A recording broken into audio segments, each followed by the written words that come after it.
एक minute please, एक minute please.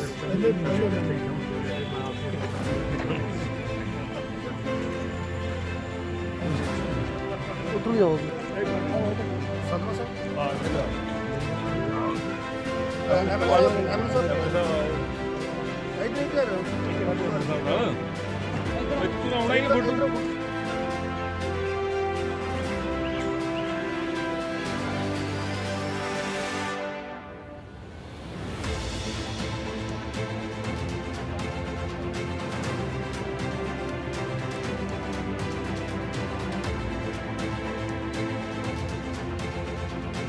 इस प्रेस कॉन्फ्रेंस में हम आपको ये बताना चाहते हैं, एक बहुत इंपॉर्टेंट अनाउंसमेंट करना चाहते हैं कि बीजेपी के 3 बड़े नेताओं के खिलाफ मानहानि का नोटिस, डेफेमेशन का नोटिस जारी कर दिया गया है।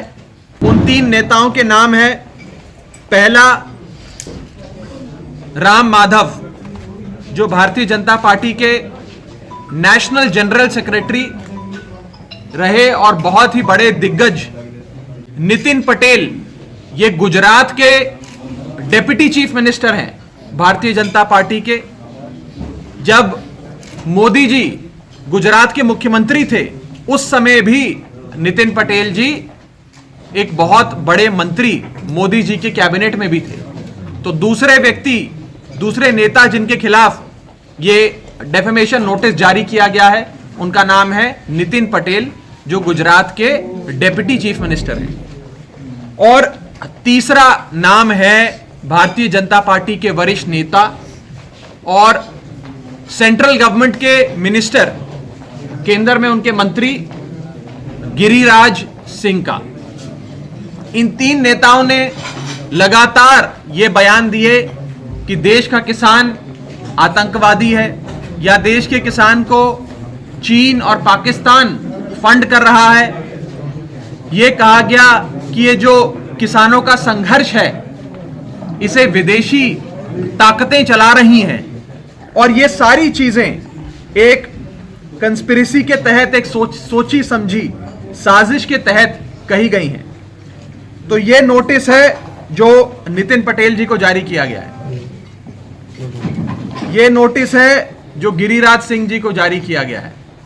ये 2 नोटिस, और ये तीसरा नोटिस है जो राम माधव जी को जारी किया गया है। बीजेपी के 3 बड़े नेताओं के खिलाफ ये 3 मानहानि के नोटिसेस देश के किसान ने, पंजाब के किसान ने जारी किए हैं, और इसमें कानूनी सहायता, लीगल असिस्टेंस देने का काम आम आदमी पार्टी ने किया है।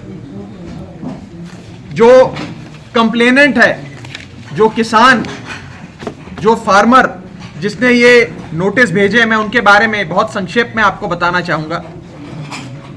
राम माधव जी को नोटिस भेजने वाले कंप्लेनेंट का नाम है सुखविंदर सिंह सिद्धू। ये संगरूर से आते हैं।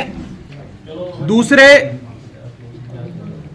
कंप्लेनेंट जिन्होंने गुजरात के डिप्टी चीफ मिनिस्टर के खिलाफ डेफेमेशन नोटिस दिया है, उनका नाम है रमनीक रंधावा। ये जलंधर से आते हैं।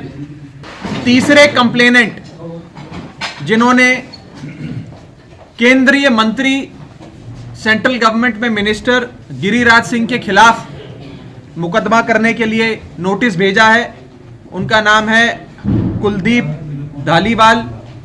ये जगदेव कला से आते हैं, अमृतसर से, और ये 27 नवंबर से ही सिंगू बॉर्डर पे हैं। लेकिन आज बीजेपी इस पूरे आंदोलन को कलंकित करने के लिए, बदनाम करने के लिए, तौमता लगाने के लिए इस आंदोलन पे लगातार षड्यंत्र रच रही है, और उस षड्यंत्र का सामना और उसका पर्दाफाश करने के लिए अब देश का किसान आगे बढ़ रहा है, और उसमें जो भी जिम्मेदारी आम आदमी पार्टी और अरविंद केजरीवाल जी निभा सकेंगे, वो जिम्मेदारी हम निभाने के लिए तैयार हैं। अभी हाथी फंसा हुआ है, हाथी की पूंछ निकली है। असली बात तो हाथी की है। हाथी जब तक नहीं निकलेगा तब तक क्या मसला सॉल्व होगा। और कहीं ना कहीं बीजेपी की सरकार ने, मोदी ने, प्रधानमंत्री मोदी ने इस पूरी लड़ाई को अहम की लड़ाई बना लिया, ईगो बैटल बना लिया है। देश के किसान के साथ एक ईगो की लड़ाई चल रही है। मुझे लगता है कि मोदी साहब को और उनकी सरकार को थोड़ी सी अकल देश का किसान और हम लोग मिलकर दें, ताकि वो ये समझ सकें कि कितना गलत वो लोग कर रहे हैं और जल्द से जल्द किसान की मांगों को मांगे, ये 3 काले कानून खारिज हों। तो आज मैंने पहले भी कहा और मैं आज खुद फिर कहता हूं इस प्रेस कॉन्फ्रेंस के माध्यम से कि मोदी जी, आप या आपका कोई भी एक मंत्री अगर हिम्मत है तो एक रात खुले आसमान में सिंगू बॉर्डर पे सो के दिखाओ, सड़क पे, तो पता लगे कि देश का किसान किस बुरे हालात से गुजर रहा है, कैसे संघर्ष कर रहा है, अपने हकों की लड़ाई लड़ रहा है। पूछना चाहता हूं कैप्टन साहब, और बड़े आदर से, सत्कार से आपसे पूछना चाहता हूं, आप चाहते तो अगस्त 2019 में जब आपकी कमेटी की मीटिंग हुई, उस समय बाहर निकल के कमेटी की मीटिंग से बोल देते कि 3 काले कानून आने जा रहे हैं। हो सकता है आज देश के किसान को, पंजाब के हमारे बुजुर्ग जो आज वहां खुले आसमान में सो रहे हैं, ये नौबत ना आती, ये दिन ना देखना पड़ता, लेकिन उन्होंने नहीं बोला। सर, पुत्र मोह में, अगर कोई पुत्र मोह में इतना बह जाए कि सूबे का जो हित है वो पीछे हो जाए, तो वो व्यक्ति मुख्यमंत्री रहने लायक नहीं है। सर, सही आंकड़ा 45 है। 45 किसान शहीद हो गए इस आंदोलन में।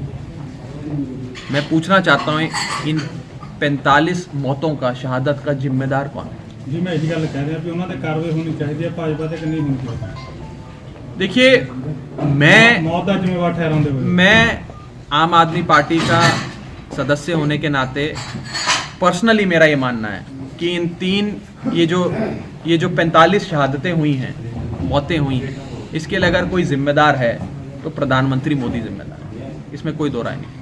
कि फिर उन्होंने मामला दर्ज होना चाहिए कि नहीं?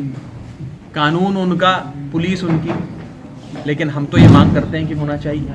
इनके सारे मंत्रियों पे होना चाहिए, उनसे सवाल पूछे जाने चाहिए। आज देश का किसान 1.5 महीने से, लगभग अब तो 1.5 महीना होने को जा रहा है, सिंगू बॉर्डर पे बैठा है, टीकरी बॉर्डर पे बैठा है, इस खुले आसमान में 1 डिग्री टेम्परेचर में। अभी सुनने में आ रहा है वहाँ बारिश भी हो रही है, बारिश में बैठा है किसान इतनी ठंड में। तो मोदी साहब अपना एक मंत्री तो भेजे वहाँ, वो 2 घंटा बैठ के दिखाए खुले आसमान में, पता लग जाए।